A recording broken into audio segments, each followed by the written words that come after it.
Hi, guys. Welcome to Messy Mondays, where healthcare admin gets real, one mess at a time. I'm Brittany. I'm Satasha, and we are BCN. Yes. And today we are going to be still we have like a little series going here, guys, from the previous topics we've talked about over the last few weeks. So today is just a continuation about the revenue cycle. But today is documentation and clinical notes. So the myth is billing and coding handle the money. Providers just focus on patient care. The reality is every note a provider documents feeds directly into coding, compliance, and reimbursement. If documentation is incomplete, unclear, or does not support medical necessity, claims are delayed or or denied, even if the service was performed correctly. Right. So yeah. So basically, what Brittany said, if it ain't written down, it didn't happen. They don't care what you did. If it's not written down, it didn't happen. So that's what she's telling you. Today's world, we have social media, and that's what they say. If it's not recorded, it didn't happen. Same thing with medical documentation. If it's not recorded, it did not happen. So if you said that you gave if you say you gave your patient these medications while they were in your care, and that's what you billed for, but the pharmacy ain't got no proof. Your nurses didn't jot down the medicine that they gave for them at the times they gave for them, and the insurance company's like, let me see, and you don't have any proof of it, then they won't pay you for those charges. They don't pay for medication for no more in the hospital setting, but that's a different story. But if you don't notate it, it didn't happen. So if you go in and let's say I come into the doctor and you bill for a 99215, right? But you didn't document the time necessity of the 99215, because that's at your highest rank, right? So you didn't document the necessity of it. You didn't document the decision making. You didn't document the complexity anything. A lot of insurances be like, no, we're not paying it. You have some insurances that are downgraded based off what you did document.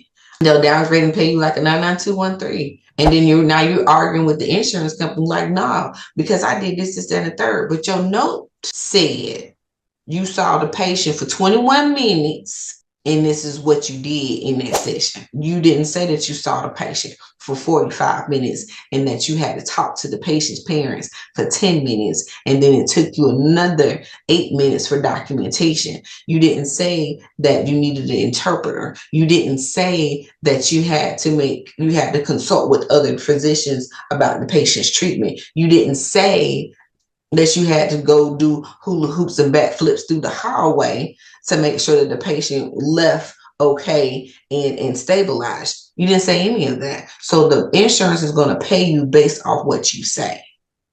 And that is very, very critical for payment. Now, I know a lot of you guys don't take insurance because they play too many games, or you're scared of being audited, or you're scared of, getting your money taken back or not being paid. Well, my thing about that is you scared of being in compliance. Hey, Yeah. I'm not here to judge. That is not my place. I'm just saying, if you weren't scared of being in compliance, you wouldn't be scared to go toe to toe with insurance companies. And it's not even really going toe to toe for insurance companies. It's doing what's right in order to get paid. But that goes for any line of business, not just medical. You can't go to work and do what you want to do when you feel like doing it, when they have certain protocol and processes and rules that you have to follow while you're at work. Because you can be fired, you can be suspended, you can have, certain permissions taken away. Same way with school. You can't get upset because Your kids can't go to school with a colorful book bag when the school requires for them to have a clear book bag. So might be reprimanded, or your kid can't come to school because of this certain thing. It's the same way with insurance companies. It's about being in compliance. It's not about the insurance companies being hard on you. It's about, hey, if we're going to pay you all these thousands and hundreds and thousands and millions of dollars, we need to make sure that you're not scamming us. And please believe, it's some of y'all scammers out there. We be looking at y'all NPI. We run background checks on y'all before we even mess with y'all. So we know some of y'all are some scammers. I'm not talking about all y'all, just some of y'all. And so that makes the insurance companies be harder, especially when people don't want to be in compliance.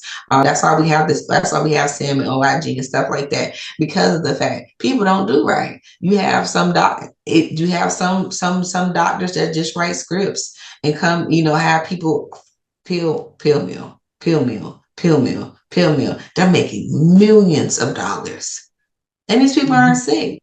That's how we had the opioid epidemic, because physicians saw a need and a want.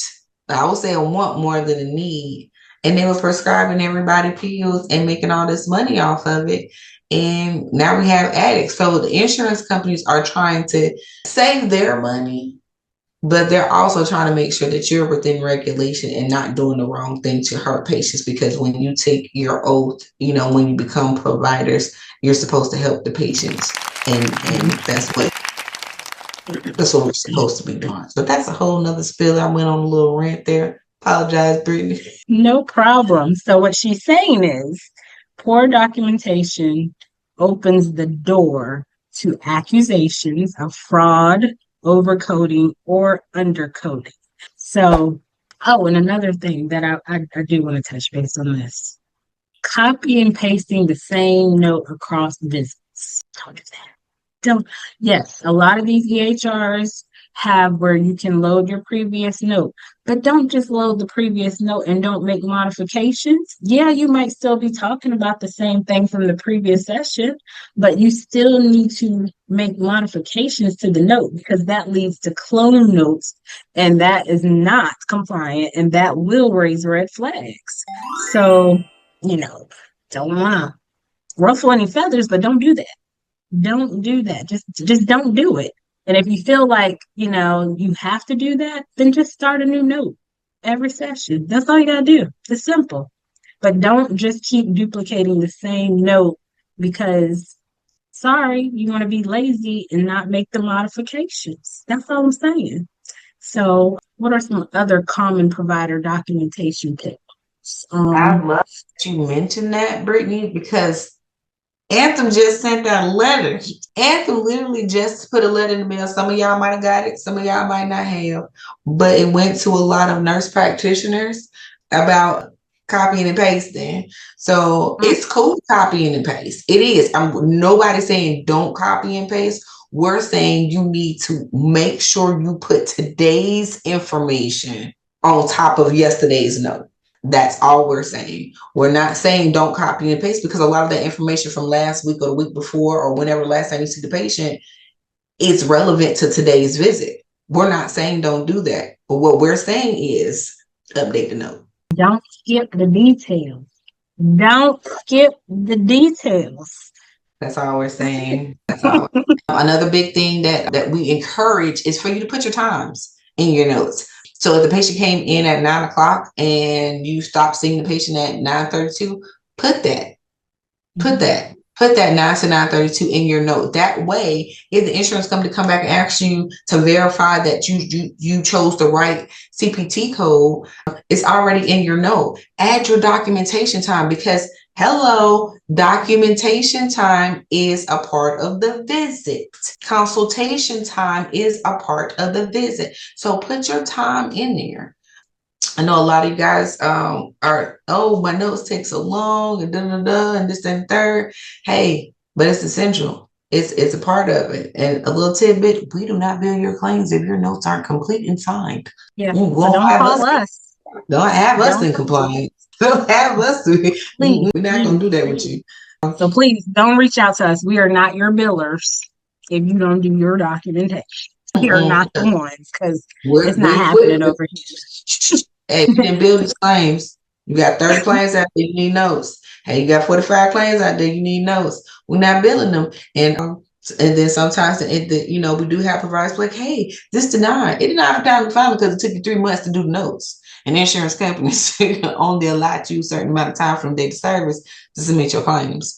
Doing your notes is essential and making sure that they're accurate and to the point of, even if you have a template already set up, that's wonderful because I need to say time, date, location, feelings. This is how much they weigh. This is how they feeling. This is how they presented themselves.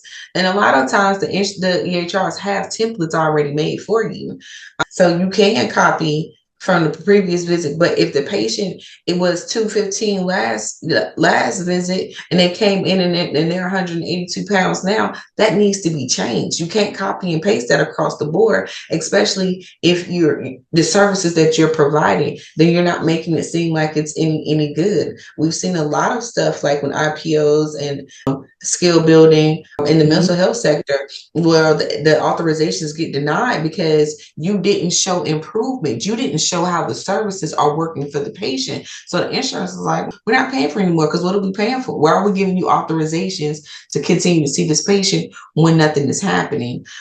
So make sure that you're updating your notes because you don't want to mess yourself up in the long run because you didn't appropriately document. And if you're not appropriately documenting, how are your coders and your billers supposed to know what we're supposed to be billing?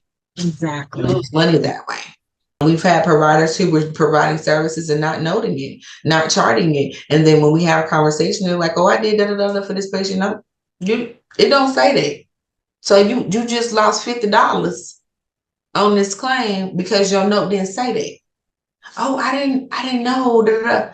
You might not always know, but if you chart it, your billers, your coders will know. So Absolutely. it's always good to have conversations with your front and your back staff about what services that you are providing. That way we can tell you, hey, you need a CLIA. So you're doing labs. You know what I'm saying? It might be something simple because you're giving medication, but you're running labs. You're missing out on money. So it's just stuff to think about. Make sure that it's not to think about. It's stuff to do. This is not a thinking about situation. These are things that you need to do. Do your nose.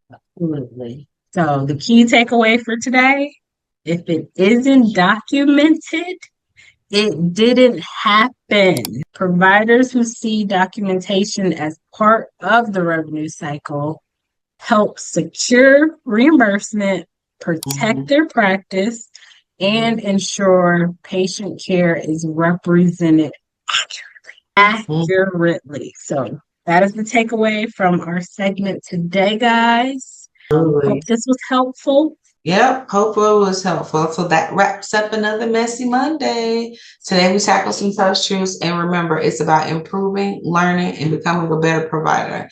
Learning what's best for your practice and your patients. If you found this episode helpful, share with your team, your family, your friends, your coworkers, and let's keep the discussion going. Join us next Monday for more insightful facts to help your practice admin game tighten up. Until then, keep it cute, keep it ethical, and take care of your patients.